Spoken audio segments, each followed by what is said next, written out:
A1 news में आप सभी दर्शकों का स्वागत है। मैं आपके साथ साबिर मोकाशी। A1 न्यूज में आप सभी को सच का चेहरा देखने को मिलेगा।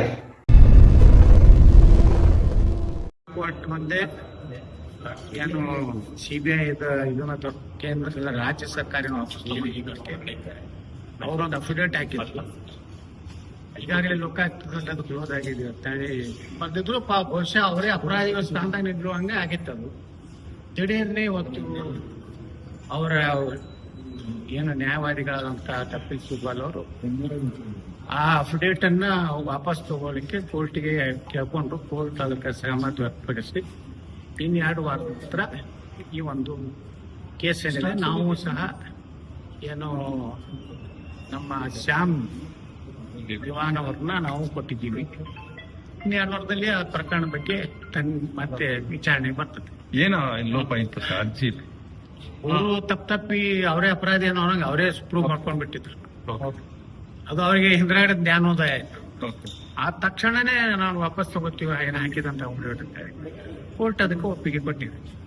ಸರ್, ಈಗ 5 ಜನ ಬಿಜೆಪಿ ನಾಯಕರುಗಳಿಗೆ ಶೋಕಾಸ್ ನೋಟಿಸ್ ಕೊಟ್ಟಿದ್ದಾರೆ. ಅದರಲ್ಲಿ ಬಿ.ಪಿ. ಹರೀಶ್ ಅವರು ಇದ್ದಾರೆ, ನಿಮ್ಮ ಬಣದವರು ಇದ್ದಾರೆ, ಆ ಕಡೆ ಬಣದವರು ಇದ್ದಾರೆ, ಬಿಜೆಪಿಯಲ್ಲಿ ಇದ್ದು ಕಾಂಗ್ರೆಸ್ ಬಗ್ಗೆ ಮಾತಾಡ್ತಿದ್ದವರು ಇದ್ದಾರೆ. ನೋಡಿ, ಈಗ ನಮ್ಮ ಹೈಕಮಾಂಡು ಸಂಪೂರ್ಣವಾಗಿ ಎಲ್ಲರಿಗೂ ನ್ಯಾಯ ಕೊಡ್ಬೇಕಂತ ಹೇಳಿ ಈ ನಿರ್ಣಯ ತಗೊಂಡಾರೆ. ಮೊದಲು ಏನದ ಬರೀ 14 ನೋಟಿಸ್ ಕೊಡೋದು ಬಿಟ್ರೆ 75 ಗಂಟೆ ಕೊಡಬೇಕು, 41 ದಿವಸನಲ್ಲಿ ಕೊಡಬೇಕು, ಏನೇನೋ ಹೇಳ್ತಿದ್ರು. ಇವತ್ತೇ ನಿನ್ನೆ ನಿರ್ಣಯ ತಗೊಂಡಾರ ಅದನ್ನ ನಾನು ಸ್ವಾಗತ ಮಾಡ್ತೀನಿ. ಇದರ ಜೊತೆಗೆ ವಿಜೇಂದ್ರಗೂ ಸಹ ನೋಟಿಸ್ ಕೊಡ್ಬೇಕು. ಯಾಕಂದ್ರೆ ಪಕ್ಷ ವಿರೋಧಿ ಚಟುವಟಿಕೆ ಅವ್ರ ಮನೆಯಲ್ಲೇ ನಡೀತಾ ಇದೆ. ಯಡಿಯೂರಪ್ಪನವ್ರ ಮನೆಯಲ್ಲಿ ಭಿನ್ನಮತೀಯ ಕೆಲವೊಂದು ಮಾಜಿ ಶಾಸಕರ ಸೇವೆ ಮಾಡಿರುವಾಗ ರಾಜ್ಯದ ಅಧ್ಯಕ್ಷನಾಗಿ ಇಂಥ ಒಂದು ಅಕ್ಷಮ್ಯವಾದಂತಹ ಅಪರಾಧ ಮಾಡಿದ್ರಿಂದ ಅವ್ರಿಗೆ ಒಂದು ಕಠಿಣವಾದಂತ ನೋಟಿಸ್ ಕೊಡ್ಬೇಕಂತ ನಾನು ಈಗ ಮೋದಿ ಅವರು ಪಿಕ್ ಕೊಡ್ತಾ ಇದ್ದಾರೆ ಬಿಜೆಪಿ ಮುಸ್ಲಿಮರಿಗೆ. ಓಲೈಕೆ ಇದು ಮುಸ್ಲಿಮರ ಓಲೈಕೆ ಅಲ್ವಾ ಅಂತ ಪ್ರಿಯಾಂಕ್ ಖರ್ಗೆ ಕೇಳಿದ್ದಾರೆ. ನನಗೆ ಅದರ ಬಗ್ಗೆ ಖಚಿತ ಮಾಹಿತಿ ಇಲ್ಲ. ಇಟ್ಕೊಟ್ಟಾರ ಬಿಟ್ಟವ್ರು ಇನ್ನ ನಾನು ಕನ್ಫರ್ಮ್ ಆದ್ಮೇಲೆ ಉತ್ತರ ಕೊಡ್ತೀನಿ. ಆದ್ರೆ ನಮ್ದು ಅಷ್ಟೇ ವಿಚಾರ, ಯಾರು ದೇಶದ್ರೋಹಿ ಕೆಲಸ ಮಾಡುವಂಥದ್ದು ಕೊಡಬಾರ್ದು ಅಷ್ಟೇ. ಯಾರೇ ಇಲ್ಲ, ಮುಸ್ಲಿಮರಲ್ಲಿ ಹಿಂದೂರಲ್ಲಿ.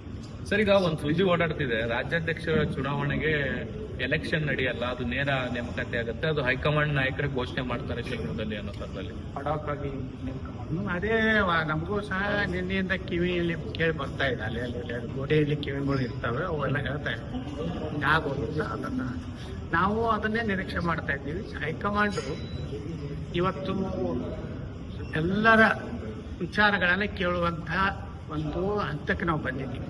ಮೊದಲು ಹಂಗಿರ್ಲಿಲ್ಲ. ದಿಢೀರ್ನೆ ಯಡಿಯೂರಪ್ಪನ ಘೋಷಣೆ ಮಾಡೋದು, ದಿಢೀರ್ನೆ ವಿಜಯ ಮಾಡಿಬಿಡ್ತದೆ.